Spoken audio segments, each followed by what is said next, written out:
নমস্কার বন্ধুরা, আজকের জিএসডব্লিউ ইনফ্রাস্ট্রাকচার তাদের কোয়ার্টার ওয়ান রেজাল্ট পাবলিশ করেছে। চলো দেখে নেওয়া যাক। প্রথমে আমরা ফিগারটা চেক করব। এখানে সমস্ত ফিগার কোটিতে আছে। এরপরে আমরা সিকোয়েন্সটা চেক করব। 30শে জুন 2025, 30শে জুন 2026, ওকে।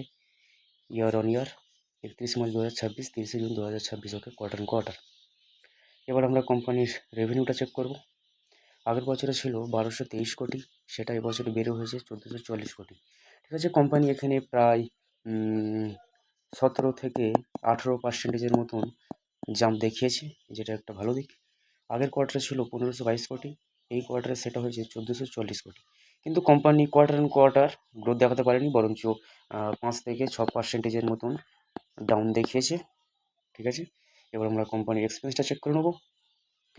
আগের বছরে ছিল 841 কোটি, সেটা এবছর হয়েছে 1038 কোটি।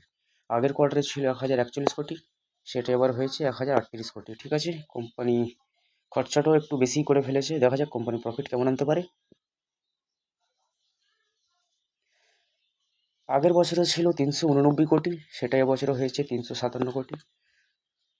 এখানে কোম্পানি প্রায় ডাউন দেখিয়েছে 8 থেকে 9% মতন প্রফিটের ক্ষেত্রে ডাউন দেখিয়েছে। চলো এবার কোয়ার্টারটা দেখে নিই। আগের কোয়ার্টারে ছিল 423 কোটি, এই কোয়ার্টারে হচ্ছে 357 কোটি। কোয়ার্টার অন কোয়ার্টার আরও ডাউন দেখিয়েছে, প্রায় 17 থেকে 18% মতন ডাউন দেখিয়েছে প্রফিটের ক্ষেত্রে। এবার চলো আমরা ইপিএসটা দেখে নিই।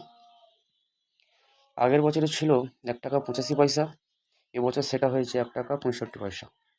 ঠিক আছে, আগের কোয়ার্টারে ছিল 2 টাকা 1 পয়সা, এবার সেটা হচ্ছে 1 টাকা 65 পয়সা। জিএসডব্লিউ ইনফ্রা তাদের প্রতিটা সেগমেন্টে মোটামুটি খুব ভালো রেজাল্ট আনতে পারেনি। তবে দেখা যাক মার্কেট এই শেয়ারটির প্রতি কালকে কেমন রিয়াকশন দেখায়। যদি ভিডিওটি ভালো লাগে তাহলে অবশ্যই লাইক করবেন এবং আরও আপডেট পেতে আমাদের সঙ্গে থাকবেন।